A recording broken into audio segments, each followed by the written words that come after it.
बढ़ते आगे, दिल्ली की रिहायशी कॉलोनियों में चल रही व्यावसायिक गतिविधियों को लेकर एमसीडी के सर्वे लगभग पूरे हो चुके हैं। सुप्रीम कोर्ट के आदेश पर हो रहे सर्वे की रिपोर्ट में 15 मई तक सौंपी जानी है ये, और रिपोर्ट से पहले ही राजधानी के लाखों व्यापारियों में सेलिंग की चिंता फिर गहरा गई है।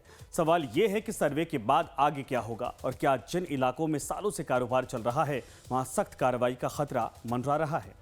सुप्रीम कोर्ट के आदेश पर रिहायशी कॉलोनी में चल रहे कमर्शियल गतिविधियों का पता लगाने के लिए एमसीडी ने सर्वे शुरू कर दिया, जो अब लगभग पूरा हो चुका है। एमसीडी के वरिष्ठ अधिकारियों के मुताबिक मामले की अगली सुनवाई 15 मई को होनी है और उससे पहले रिपोर्ट सुप्रीम कोर्ट को सौंप दी जाएगी।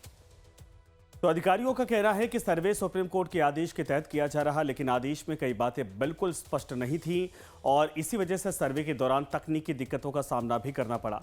दिल्ली के मास्टर प्लान के तहत रिहायशी कॉलोनी में कई तरह की व्यावसायिक गतिविधियों की अनुमति दी गई है। ऐसे में बड़ा सवाल यह है कि जिन गतिविधियों को मास्टर प्लान में अनुमति है, क्या वो भी सुप्रीम कोर्ट के आदेश के दायरे में हैं, अवैध मानी जाएंगी? एमसीडी का कहना है कि पैनिक होने की आवश्यकता फिलहाल इस पर नहीं है।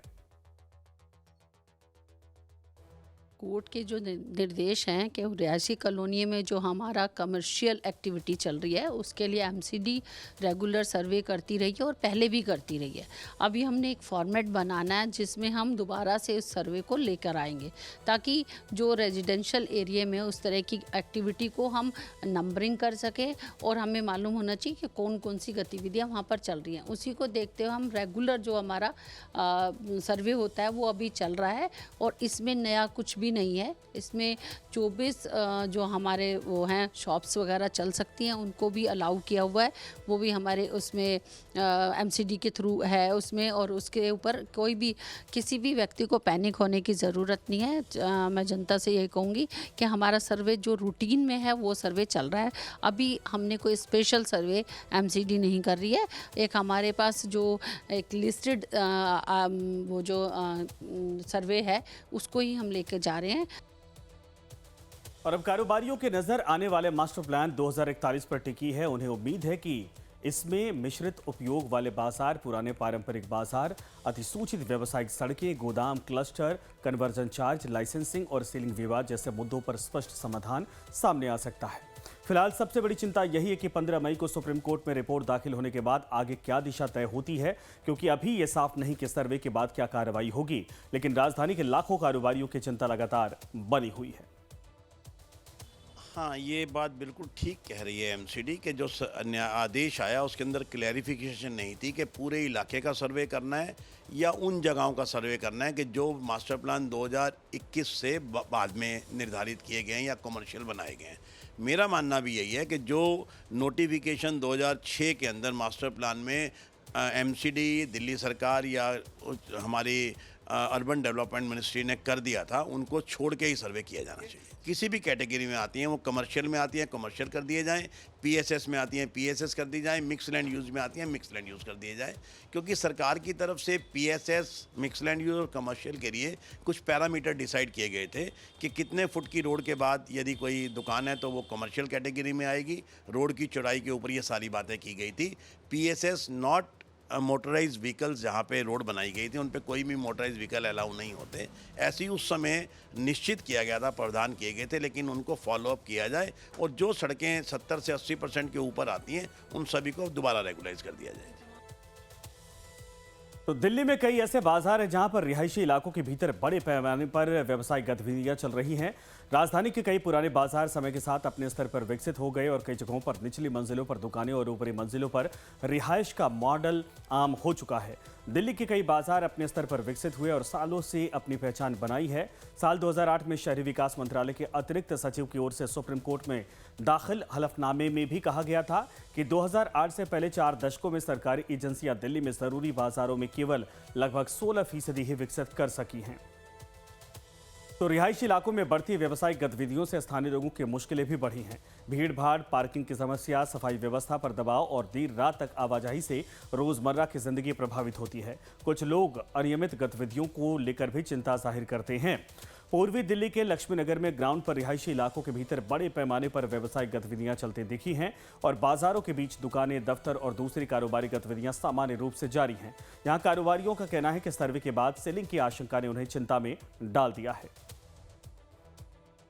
सुप्रीम कोर्ट ने आदेश दिया था एमसीडी को कि पूरे दिल्ली भर में जो रिहायशी इलाकों में कमर्शियल एक्टिविटीज़ चल रही हैं उसको लेके सर्वेक्षण किया जाए और 15 तारीख को इस पूरे मसले पे जो सर्वेक्षण हुआ है एमसीडी की तरफ से उस पर सुनवाई होनी है। 15 तारीख को एमसीडी अपनी रिपोर्ट सुप्रीम कोर्ट को सौंप देगी। दिल्ली के ज़्यादातर इलाके आज ऐसे हैं जहाँ पे जो रिहायशी इलाके हैं उनमें कमर्शियल एक्टिविटीज़ जो है वो धड़ल्ले से होती हैं। इस वक्त हम मौजूद हैं लक्ष्मी नगर के रिहायशी इलाके में और यहाँ पे दिखाते हैं तस्वीरें कि ये पूरी गली देखिए किस तरीके से हर गली में, इस पूरी गली में आपको हर घर के नीचे कमर्शियल एक्टिविटीज़ देखने को मिल जाएंगी। दुकानें, पीजी, होटल्स, इसके अलावा देखिए सामने डेंटल, फैमिली डेंटल क्लिनिक तक खोले गए हैं। हर तरीके की आपको यहाँ पे पूरे ना सिर्फ इस गली में बल्कि हर तरफ किसी भी गली में जाएंगे इस इलाके के आसपास की हर गलियों में आपको जो कमर्शियल एक्टिविटीज़ हैं वो देखने को मिलेंगी। और आप लोग सब लोग यहीं के निवासी है मैडम। मैडम देखिए परेशानियां तो होती हैं लेकिन परेशानियों को दूर करने का सारी चीज़ें चाहिए। ऐतिहासिक स्तर पर आज देखा जाए तो बेरोजगारी है देश के अंदर, आप देखेंगे युवा। लेकिन जब और क्या करेगा फिर आम आदमी यही तो करेगा, फिर दुकान खोलेगा घर भर में। लेकिन जो उसके लिए व्यवस्था सुनिश्चित करनी है वो सरकार को करनी है। सरकार ने उल्टे कोर्ट में जाकर ये दे दिए कि भाई ये तलवार लटका दी फिर से सीलिंग की, जिससे बचाना चाहिए था। सरकार से उम्मीद करती है, किस लिए चुनती है सरकार को कि उसको सुविधाएं मिलेंगी, उसको उसके रोज़गार के लिए जो सुविधाएं हैं वो मिलेंगी, ना कि उसके रोज़गार पर ही ताला लग जाएगा। आज सबसे बड़ा जो वो है पेट की वो है और वो पेट पर ही, उसके पेट की भूख पर ही ताला लगाया जा रहा है। मैं तो ये मांग करूँगा कुछ ना कुछ समाधान निकलना चाहिए। बहुत ज़्यादा बेरोजगारी है देश के अंदर, आज लोगों को रोज़गार करने दे सरकार कम से कम। जिस तरीके से हर गली में पीजी, होटल्स और तमाम कमर्शियल एक्टिविटी देखने को मिल रही है, क्या कहें? देखिए मैं समझता हूँ कि कभी सरकार ने ही लघु उद्योगों को बढ़ावे के नाम पर लोगों को ये प्रोत्साहित किया था कि स्वरोजगार कीजिए। मोदी जी भी कहते हैं कि स्वरोजगार कीजिए, पकौड़े तले या कैसे भी करके। तो दिल्ली के अंदर 70% जो कमर्शियल एक्टिविटीज़ हैं वो रिहायशी इलाके के अंदर है। और आपको पता होगा कि पीछे भी जो कन्वर्जन चार्ज जब शुरू हुआ था तो सुप्रीम कोर्ट की गाइडलाइन से ही आप रिहायशी इलाकों में 25 तरह के काम कर सकते थे, उसमें 50 मीटर तक की दुकानें अलाउड थी। तो अब मुझे नहीं समझ में आ रहा है कि क्यों नहीं सरकार इस चीज़ को रिप्रेजेंट कर पा रही है कि अगर हम कन्वर्जन चार्ज दे रहे हैं रेजिडेंशियल क्षेत्र के अंदर, और जहाँ तक बात होती है ना कि ट्रैफिक जाम और ये, आप बाहर मेन रोड पे आएंगे, कमर्शियल एरिया है, पूरा का पूरा कमर्शियल रोड है, और सबसे ज़्यादा जो ट्रैफिक जाम की जो प्रॉब्लम्स है, जो अनऑथराइज इंक्रोचमेंट है, वो इन्हीं रोड्स पे ज़्यादा होती है। गलियों में आप ये देख रहे हैं यहाँ कौन सा इस तरह की कोई चीज़ें हैं कि कोई अनऑथराइज पार्किंग है। गलियों में जिस तरीके से होटल, पीजी वगैरह चलाए जाते हैं, इन सब की परमिशन? हाँ, तो होटल पीजी की जो परमिशन है वो तो लाइसेंस लेते हैं एमसीडी से। एमसीडी लाइसेंस ना दे उनको तो नहीं चल सकते। ये तो एमसीडी को देखना चाहिए ना। मिली भगत इन होटल पीजीज की वजह से ये छोटा दुकानदार है जो अपना घर पाल रहा है, छोटा परचून की दुकान खोल के बैठा है, कोई नाई की दुकान खोल के बैठा है, कोई दूसरा व्यापार कर रहा है, जो अलाउड है 2021 के मास्टर प्लान से, और 2041 का मास्टर प्लान आने वाला है।